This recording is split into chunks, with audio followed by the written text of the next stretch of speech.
شماره 6. اثر مک‌گورک. بعضی وقتا مغزت واقعا خلاق میشه. یه چیزی میشنوی که اصلا وجود نداره و بدتر از اون کاملا بهش اعتماد میکنی. ماجرا از یه آزمایش تو دهه 70 شروع شد. دانشمندا به یه سری آدم ویدیویی نشون دادن از کسی که داشت میگفت کا، ولی صدایی که پخش میشد با بود. نتیجه مغز طرف ترکیب این دوتا رو برداشت و کرد یه صدا، دا. یعنی نه اون چیزی که واقعا گفته شد، نه اون چیزی که واقعا شنیده شده بود. یه صدای خیالی که فقط تو ذهنش ساخته شده بود. خیلی عجیب نیست؟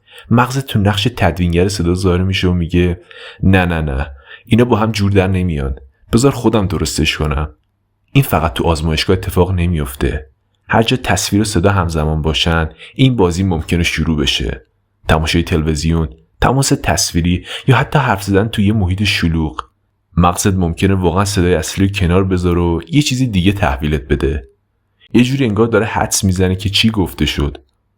و خبر بد اینه که حتی اگه بدونی این پدیده وجود داره بازم نمیتونی جلوشو بگیری.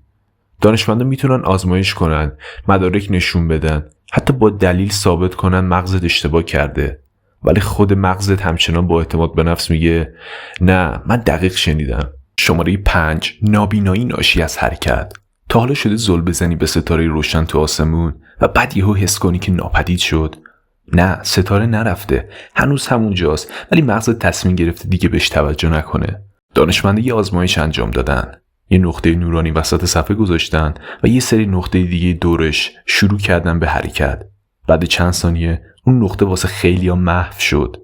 واقعا حذف نشده بود، ولی مغز گفته بود این دیگه مهم نیست، ولش کن. این اتفاق فقط تو آزمایشگاه نمیفته، تو زندگی روزمره هم هست. مثلا وقتی داری رانندگی میکنی 1000 تا چیز جلوته، ماشین، آدم، تابلو، چراغ.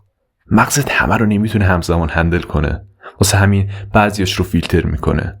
اون ماشینی که مطمئنی قبلا اونجا نبوده احتمال زیاد بوده، فقط مغزت بهش اجازه دیده شدن نداده. انگار یه دستیاری داری که یکم زیادی خودسر شده، فکر میکنه با حذف چیزای غیر ضروری داره کارت رو راحت‌تر میکنه. شماره 4. خاطرات قلابی.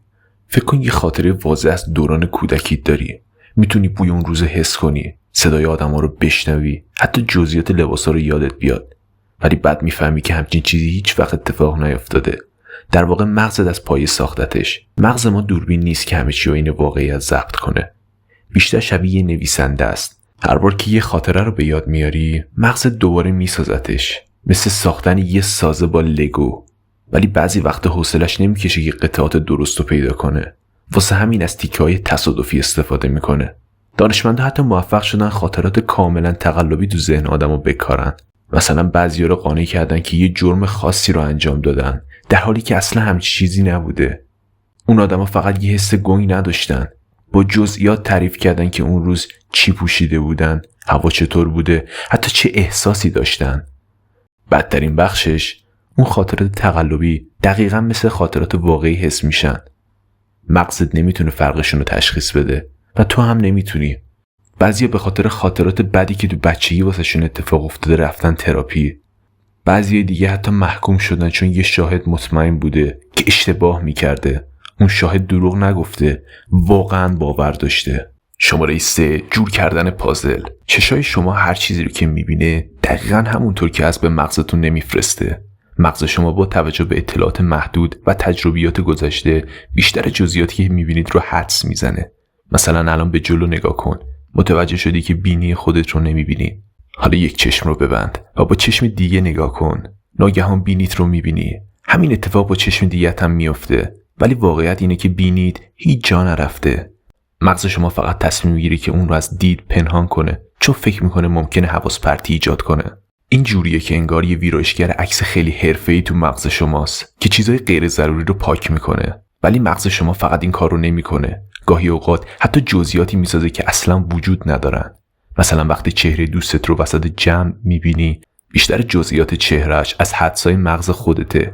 چیزی که به خاطر داری یه ترکیب از حافظه و تفکرات مغزی خودت هستش، یا شاید دیدی که یه چیز عجیب تو گوشه دیدت ظاهر شد، اما به محض اینکه سر برمیگردونی ناپدید میشه. این به این دلیله که مغزت فقط حدس زده بوده که اشتباه کرده. دانشمندان فهمیدن که مغز شما قبل از اینکه از چشم سیگنال رو بگیره شروع میکنه به نوشتن داستان اون چیزی که قراره ببینی.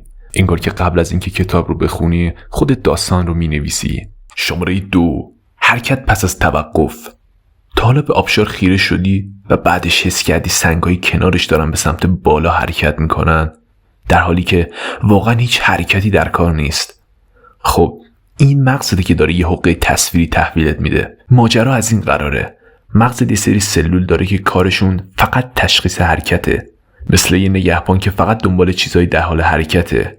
ولی اگه به یه مدت طولانی به یه چیزی که توی یه جهت خاص حرکت میکنه نگاه کنی، این سلولا خسته میشن. مثل کارمندایی که اضافه کار وایستادن و دیگه حالشو ندارن. حالا اگه بعدش به یه چیز ثابت نگاه کنی، اون سلولای خسته نمیتونن درست سیگنال بدن. در عوض اون سلولایی که مخالف اون جهت بودن هنوز سرحالن، قوی تر سیگنال میدن. نتیجه مغزت فکر میکنه چیزی داره تو جهت مخالف حرکت میکنه، در حالی که همچین چیزی نیست. یه بار امتحانش کن.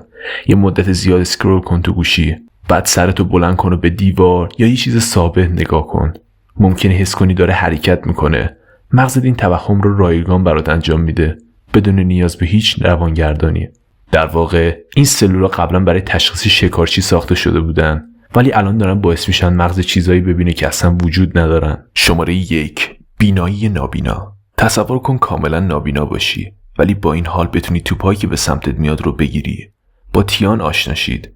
بعد از 2 سکته که باعث آسیب بخش بینایی مغزش شد، چشاشو از دست داد و دیگه هیچ شکلی یا رنگی رو نمیدید. اما وقتی توپا به سمتش پرتاب میشد، بدون هیچ مشکلی اونا رو میگرفت و حتی از موانع هم عبور میکرد بدون اینکه به چیزی بخوره. این خیلی شگفت انگیزه، چون اگرچه مغز آگاه تیان کاملا نابینا بود، بخش دیگه‌ای از مغزش هنوز به طور ناخودآگاه اطلاعات بصری رو پردازش میکرد. انگار که یه نگهبان تو سرش نشسته که همیشه تماشا میکنه ولی بهش چیزی نمیگه. دانشمندا تیان رو توی راهروی پر از صندلی گذاشتن، ازش خواستن که از بین موانع عبور کنه. تیان گفت که این غیر ممکنه چون نمیتونه چیزی رو ببینه، ولی وقتی تشویق شد بدون که به چیزی بخوره از اون راه عبور کرد. حتی وقتی چهره‌های مختلف با احساسات متفاوت بهش نشون داده شد، تیان که قادر به دیدن نبود معمولاً درست‌ترین احساسات رو حدس میزد. این یعنی مغزش بدون اینکه خودش متوجه بشه، همونطور که مغز شما همین الان داره انجام میده، اطلاعات بصری رو پردازش میکنه و قبل از اینکه شما متوجه بشید تصمیم میگیره. خب رفقا، اینم بود از ویدیو امروزمون. اگر از این سبک ویدیوها خوشتون میاد حتما سابسکرایب کنید.